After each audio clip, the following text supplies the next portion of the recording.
Bueno, voy a contextualizar un poco el trabajo que voy a leer. Yo vengo, como contó María Luisa, hace tiempo trabajando, hace ya unos años, trabajando con figuraciones de animales y de lo animal en la literatura latinoamericana. Primero con fábulas y bestiarios de la segunda posguerra, y después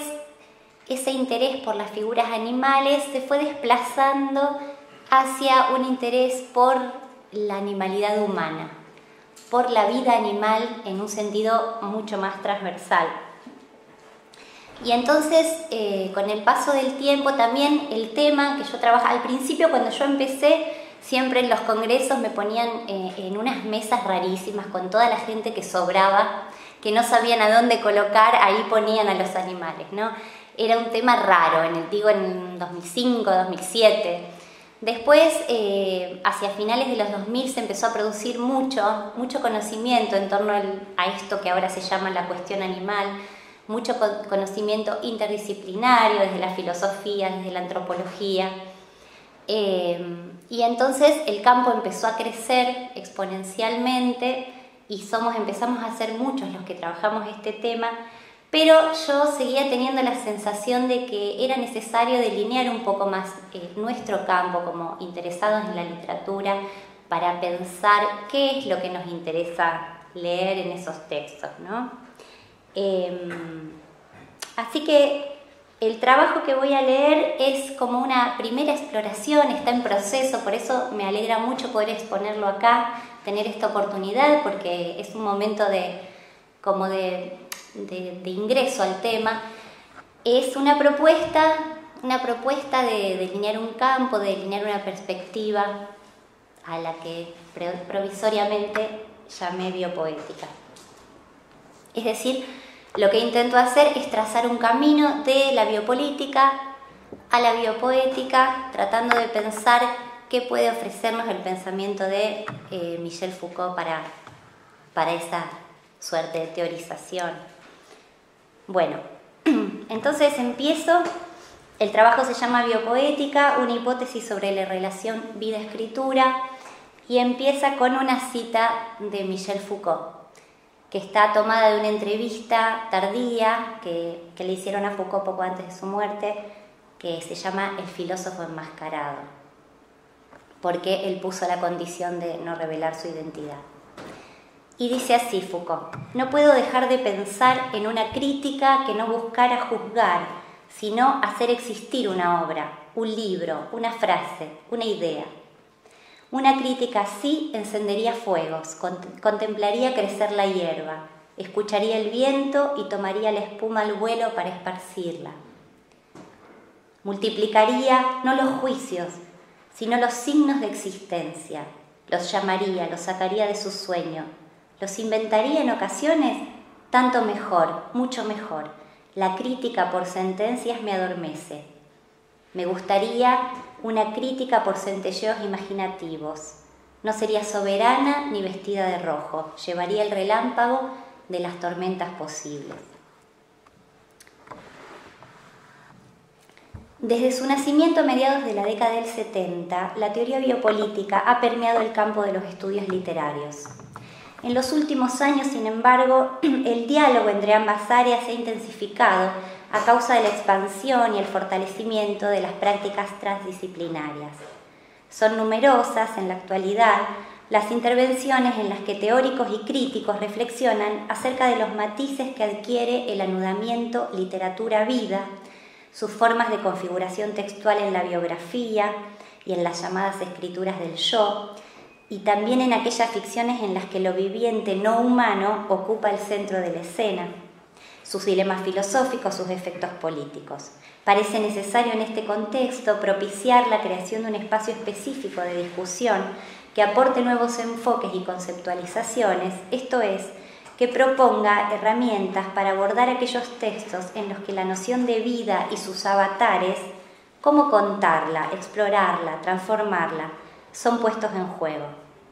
Para ello parece necesario abrevar en la fuente del pensamiento Foucaultiano, no solo por el carácter inaugural de sus teorizaciones, sino también por su capacidad de producir en su obra y en la de sus sucesores un pensamiento transversal en el que las esferas literaria, filosófica y política dialogan y se alimentan mutuamente. Procuraremos en estas páginas aproximarnos a este campo problemático a través de la formulación de dos interrogantes metodológicos y del consecuente desarrollo de una respuesta conjetural, la hipótesis de la biopoética. La primera parte tiene dos partes del trabajo, las dos partes se titulan con una pregunta. La primera es volver a la interpretación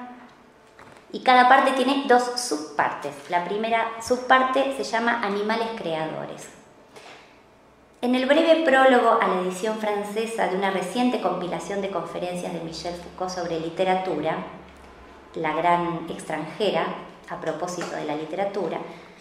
los críticos Philippe Artier, Jean-François Vert, Mathieu Pot-Bonville y Judith Revel sitúan dichas intervenciones en el contexto más amplio de la vida y la obra del pensador y se preguntan por qué, pasada la década del 60, a la que pertenecen casi todos los materiales que recoge el volumen,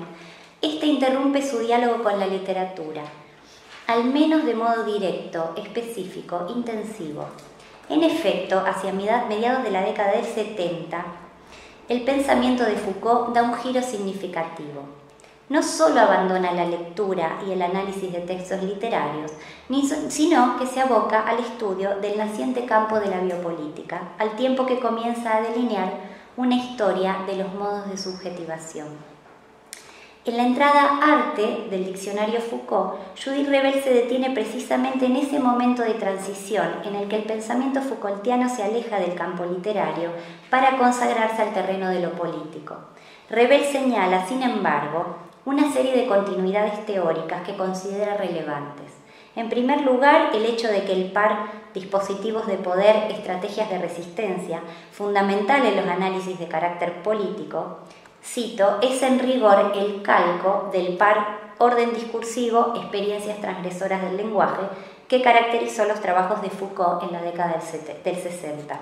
Revel subraya asimismo que en ambos casos se trata de fuerzas que no se excluyen ni se niegan unas a otras, sino que por el contrario se alimentan mutuamente. Dice Revel, una relación de identificación y puesta en orden, por un lado, y una práctica de sustracción o de rechazo de ese orden, por otro, se construyen una a través de la otra. El poder y la libertad no se oponen de manera frontal, sino que se interpenetran y se nutren recíprocamente. Por otro lado, el abandono de la literatura y de modo más general de la esfera del discurso como objeto de investigación podría leerse como la equiparación de lo discursivo con otros tipos de relaciones de poder y, por tanto, de estrategias de resistencia. Dice Revel, la palabra literaria, ya sea un instrumento dócil del saber académico o un medio de impugnación de éste, no es más que una posibilidad de experimentación, pero habría que sumarle el uso de los cuerpos, la relación consigo y con los otros, cierto uso de la conflictividad, etc. En consecuencia, no desaparece verdaderamente, solo se integra a un campo más amplio. Esa voy a leer este pedacito, quiero acortarlo un poco. Esa integración del objeto literario en un campo crítico más amplio, es decir, la voluntad de pensar la relación escritura-cuerpo, nos ha permitido pergeniar un campo de estudio, por el momento enteramente conjetural, que llevaría el nombre de biopoética. Esta ofrecería una perspectiva de lectura transdisciplinar capaz de interrogar y eventualmente conceptualizar el pensamiento literario de la vida. Si la biopolítica señalaba para Foucault, de modo general y pese a las variaciones y matices que se pueden hallar en los diferentes contextos de su producción,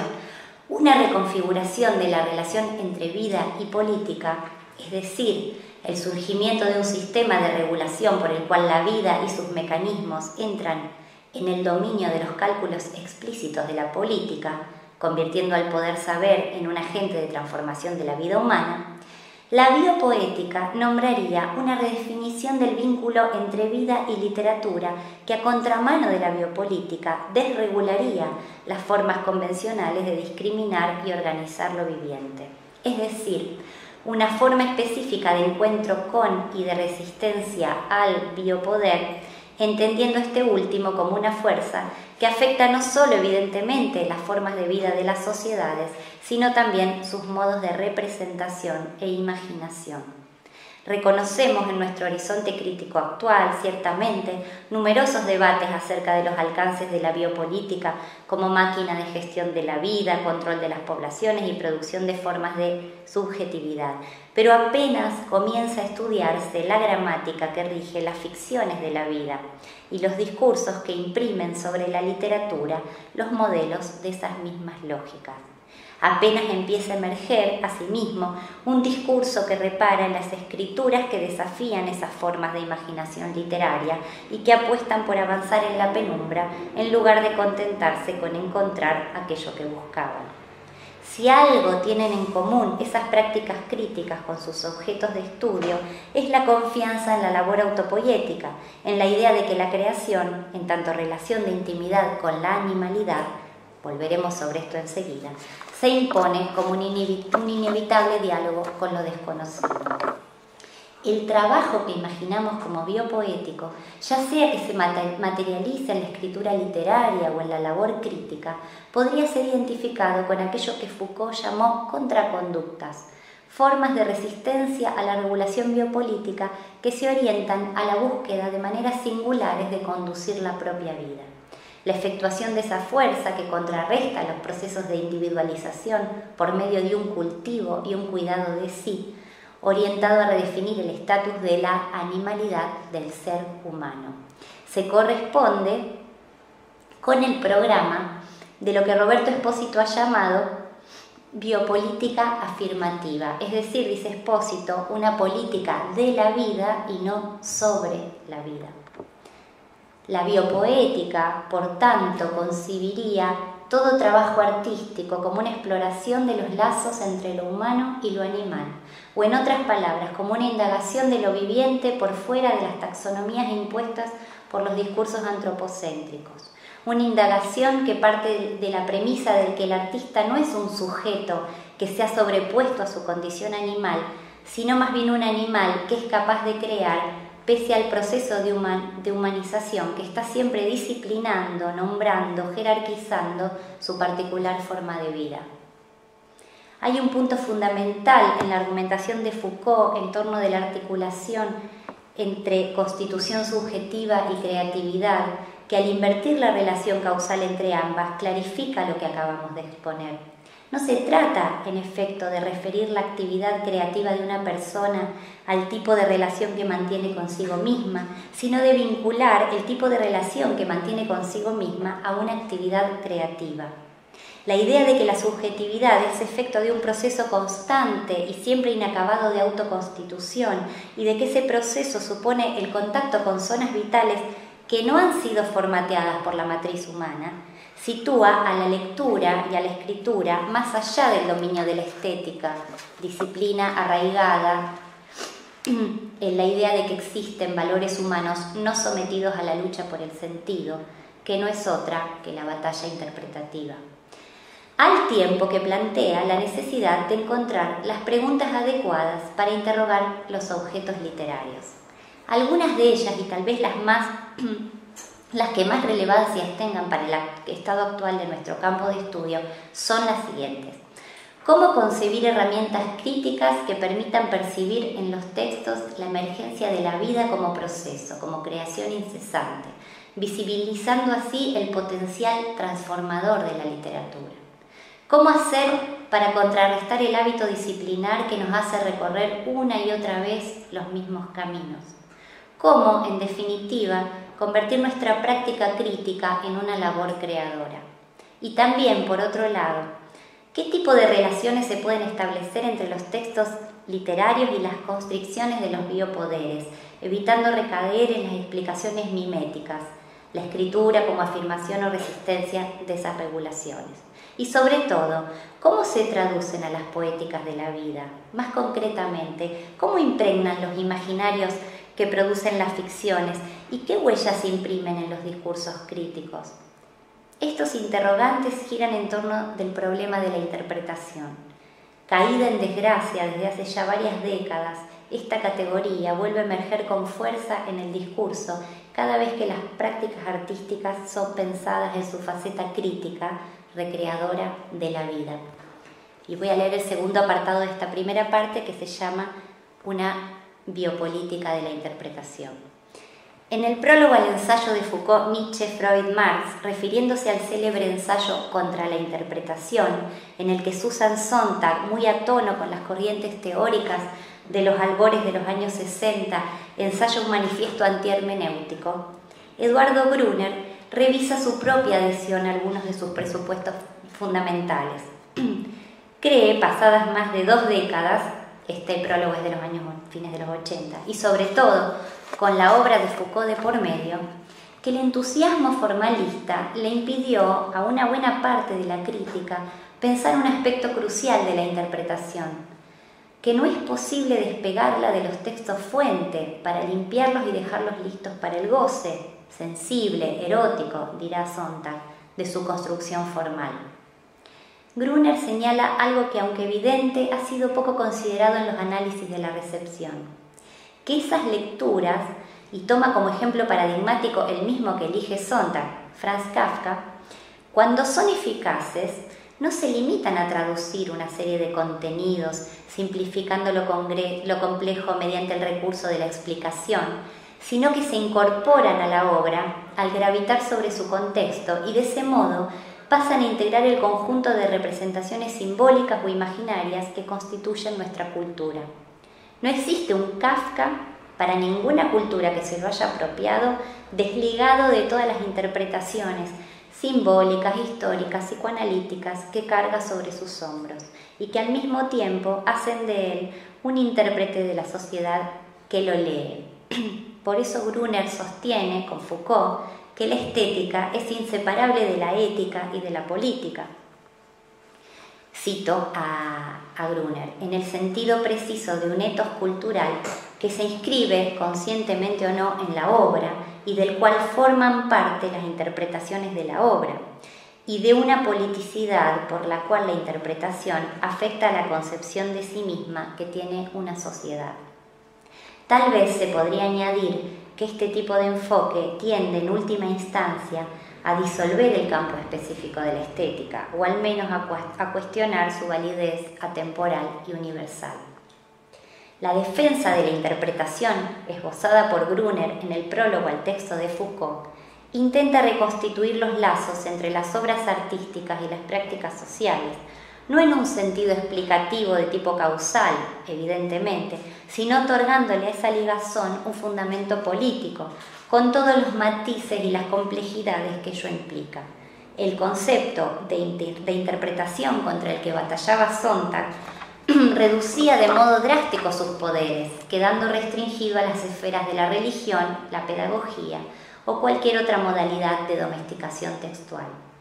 La noción de interpretación que se desprende del trabajo Foucaultiano puede ser entendida, en cambio, como la intervención en un campo de batalla simbólica del cual, por otra parte, es imposible sustraerse. La sustracción es un ideal inalcanzable, una estrategia de intervención solapada, conservadora. Con las políticas de la interpretación, argumenta Gruner, sucede lo mismo que con la política a secas. O la hacemos nosotros o nos resignamos a soportar la que hacen los demás. El giro del pensamiento de Foucault hacia la biopolítica, ligado al incremento de su interés por la praxis social y en una dimensión estrictamente teórica al abandono del afuera como categoría de pensamiento, encuentra en la noción de interpretación a la que alude Gruner un fundamento metodológico crucial. Interpretar será entonces intervenir los textos desde adentro para producir nuevos imaginarios y nuevos sistemas simbólicos que doten de sentido a las prácticas sociales, entendiendo que en el pensamiento de Foucault la producción artística representa de manera indisoluble un gesto creador y la fijación de modos de sujeción o de dispositivos de poder saber. Por eso, una vez que se ha abandonado la idea de una omnipotencia subversiva de ciertos gestos artísticos o de una especie de exterioridad radical, de afuera absoluto de la palabra transgresora de los literatos, esta sería como la posición de Foucault de los años 60, es posible reconsiderar a la literatura como un proceso de creación en el marco de una economía más amplia de saberes, en el marco de las representaciones y como un proceso de creación en el marco de una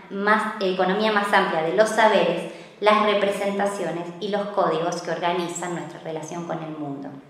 La acción transformadora no debe ser pensada así como un objetivo de la interpretación, sino como su condición misma de posibilidad.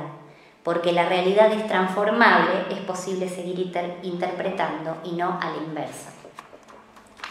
A la luz de estas ideas, la propuesta de un enfoque interpretativo biopoético, es decir, de un abordaje de textos críticos y ficcionales en los que los regímenes de verdad a los que es sometida la noción de vida sean resistidos o cuestionados, se articula de modo coherente con el devenir del último pensamiento Foucaultiano.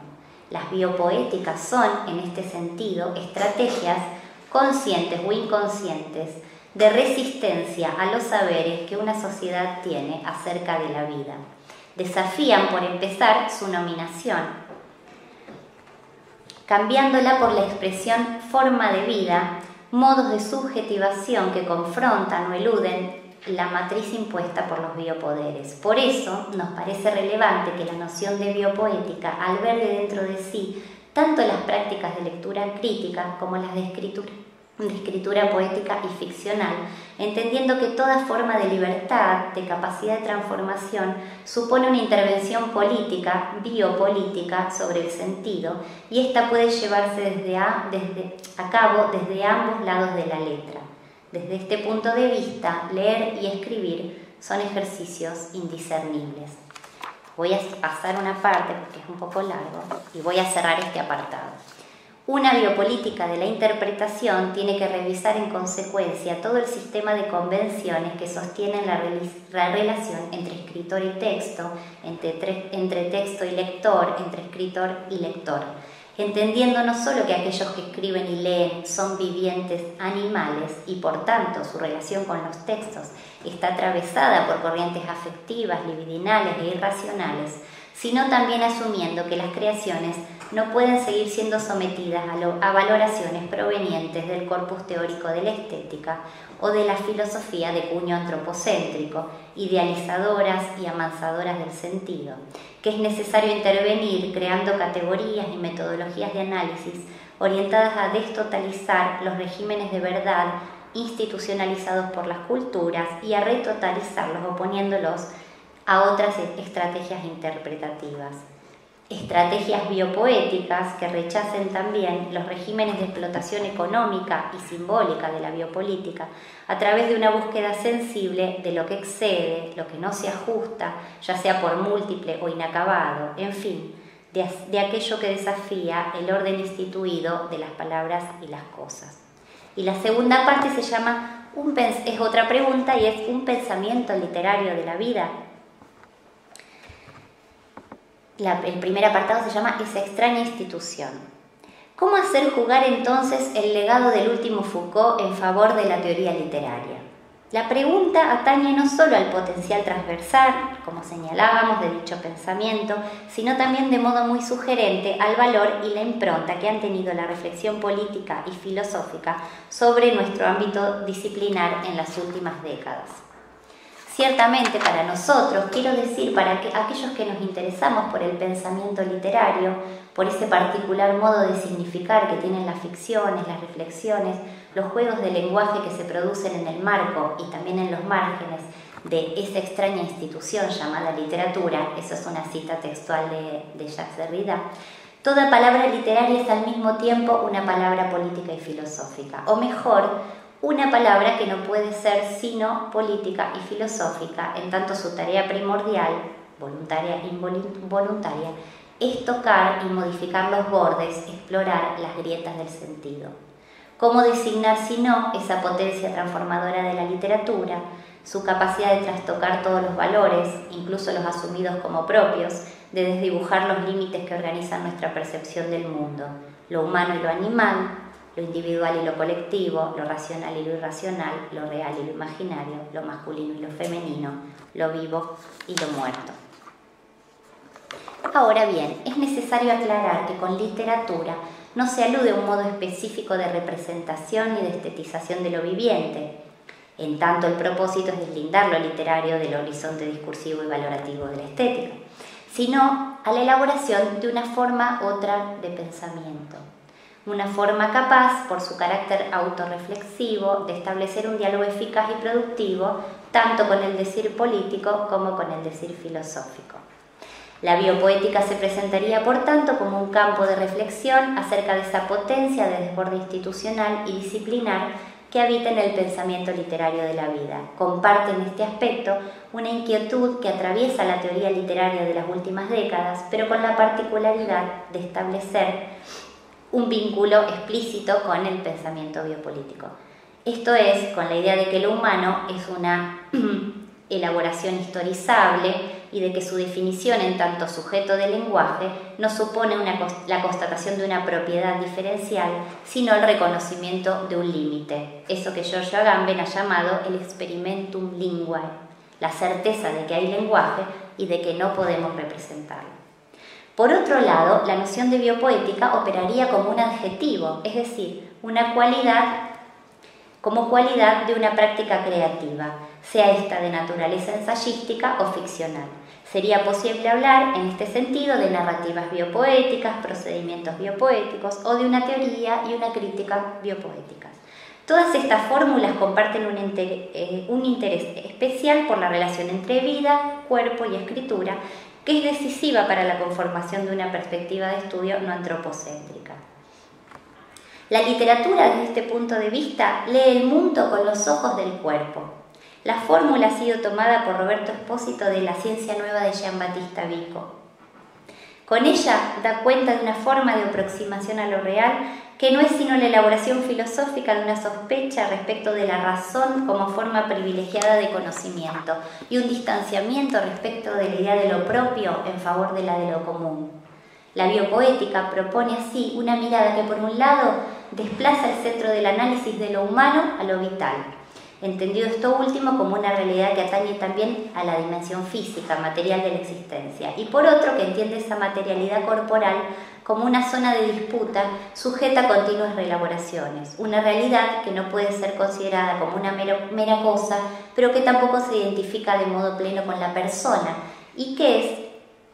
al mismo tiempo, común, compartida y condición de posibilidad de la emergencia de formas de vida singulares. Ese cuerpo transindividual, cargado de ambivalencia que necesita, como apunta Espósito, de una redefinición filosófica y jurídica, reclama también, podrá inferirse, la intervención del decir literario.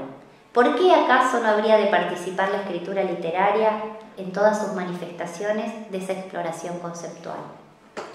Resulta, por tanto, estimulante pensar el adjetivo biopoético o biopoética como un atributo no solo del pensamiento crítico, sino también como un modo de intervención de las ficciones. Se podría considerar en este sentido que en las últimas décadas, paralelamente al desarrollo del pensamiento biopolítico europeo, se están escribiendo, pienso en América Latina, pero seguramente es una hipótesis que puede ser puesta a prueba en otras latitudes, narraciones en las que la noción de vida es asediada, complejizada, transmutada. Pongamos por caso las experimentaciones de los mexicanos,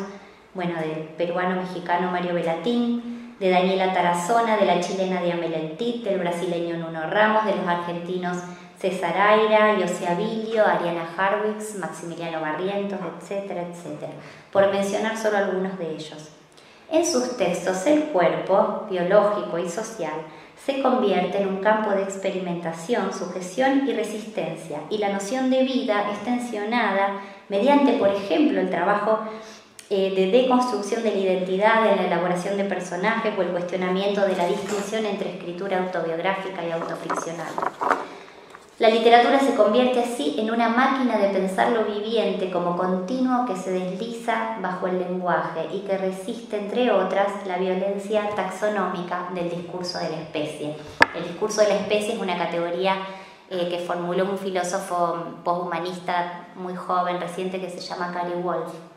que es el discurso que distingue a lo humano de todo el resto de lo viviente, que es homogenizado, digamos, y aplanado. Y el último apartado, ya termino, que se llama biopoetizar. Ahora bien, como sustantivo, como adjetivo, a la biopoética se le plantean algunos problemas metodológicos. ¿Cómo, con qué herramientas abordar sus corpus? ¿Cómo ejercitar rigurosamente la tan mentada transdisciplinariedad? ¿Cuál es el talante crítico que impone un objeto tan complejo y evasivo? Sería deseable, para empezar, ligar esta nueva esfera de reflexión a la curiosidad en el sentido estricto que Foucault le confirió a la palabra, atendiendo con agudeza a su raíz cura, vale decir, a la evocación del cuidado, de la solicitud que se debe tener, citó a Foucault, con lo que existe y podría existir. Se desprende de esta observación la consideración del carácter virtual de lo viviente y el doble estímulo que propone ese rasgo al lector-escritor curioso, la posibilidad de emergencia de lo todavía no conocido y el carácter vacilante de esa existencia. En lo que respecta de modo específico al decir literario, tales estímulos referirían a una especial atención a la potencialidad de la escritura. Para el escritor, la percepción de que trabaja con una materia viva, que no es igual a sí misma, que alberga dentro de sí lo impensado como doblez del pensamiento. Para el crítico, la relevancia de lo que vive en los textos, el respeto a su precariedad, la voluntad de aprender sabiendo lo imposible, los infinitos matices de lo viviente. La biopoética, en definitiva, como un modo de relación curiosa con el lenguaje, una forma activa, inquisitiva, pero también afirmativa de entender la interpretación del mundo y de los textos. En una entrevista que le hicieron hace algunos años Vanessa Lem y Miguel Bater, Roberto Espósito reflexiona sobre el lugar de la literatura y del arte en general en el proceso de transformación conceptual originado con el estrechamiento de la relación entre política y vida biológica, tal como ha sido señalado y examinado por Foucault en la última etapa de su producción. Espósito sostiene al respecto que no se trata de un cambio abrupto de régimen, sino de la formación de nuevos nudos, de la apertura de problemas a los que ya no se puede responder con las viejas categorías. Por eso, afirma, es necesario crear otros instrumentos, implementar otro léxico, generar, en fin, un nuevo horizonte de pensamiento. Ante la pregunta acerca de si es posible reconocer esa búsqueda en otras prácticas y lenguajes que divergen respecto de la tradición filosófica occidental, Espósito responde afirmativamente y alude, a modo de ejemplo, a la deconstrucción del concepto de persona que tiene lugar en la obra de Franz Kafka, a quien considera un autor poderosamente, trágicamente biopolítico. Sumándose a una ya prolífica tradición de filósofos posthumanistas que abrevan en la escritura kafkiana para pensar problemas que no pertenecen estrictamente al campo de los estudios literarios, Espósito observa con agudeza la capacidad de la literatura para adelantarse a la percepción de la caducidad de ciertas ideas y para proponer formas nuevas.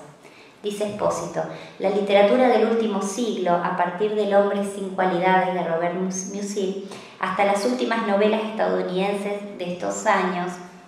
es una gran contribución a este cambio de léxico, constituyendo uno de sus puntos focales. El arte en general tiende a preceder a la filosofía, que, como bien había visto el viejo Hegel, llega siempre después, como el búho de Minerva. En efecto, la cuestión de la impersonalidad como fuerza partícipe de todo proceso de subjetivación es abordada con insistencia por la escritura literaria moderna. No es extraño que varios de los llamados filósofos de la vida recurran a textos ficcionales para discurrir sobre el asunto, ni que encuentren en el pensamiento literario una fuente rica para la reflexión ética. Así lo hace Gilles Deleuze cuando evoca la figura agonizante de nuestro amigo común de Charles Dickens en La inmanencia, una vida, o en su ensayo sobre la fuerza devastadora del lenguaje en la fórmula "preferiría no hacerlo" del cuento de Melville. Y así también Giorgio Agamben y José Luis Pardo en sus intervenciones sobre ese mismo relato. O Jacques Derrida, Félix Guattari o el propio Deleuze o Espósito en sus diversas referencias a la obra de Kafka. Si es posible afirmar que la filosofía llega después, es decir, que la literatura puede preanunciar ciertas transformaciones a través de la imaginación conceptual, esto tiene que vincularse necesariamente a la capacidad de la palabra literaria para pensar el lenguaje desde el lenguaje. En eso se detienen una y otra vez los filósofos lectores de literatura a los que acabamos de aludir, y esa reflexión parece señalar de modo insistente el ocaso de la metafísica humanista como paradigma de pensamiento y el surgimiento de formas de teorización perennes, sensibles a los juegos de poder y saber, de los que las verdades son efectos. Biopoetizar es pensar en términos de una vida y no de la vida, experimentar con nuevas formas de vida que a su vez colaborarán en la construcción de nuevos conceptos políticos a través de la generación de contrastes, resistencias, conflictos, en un diálogo que afecta a ambas partes por igual, pues no hay modo de deslindar las formas de vida de las formas de pensamiento, así como es imposible discernir desde esta misma perspectiva entre lenguaje y experiencia. Es por eso que el pensamiento literario constituye una fuente conceptual de una enorme riqueza.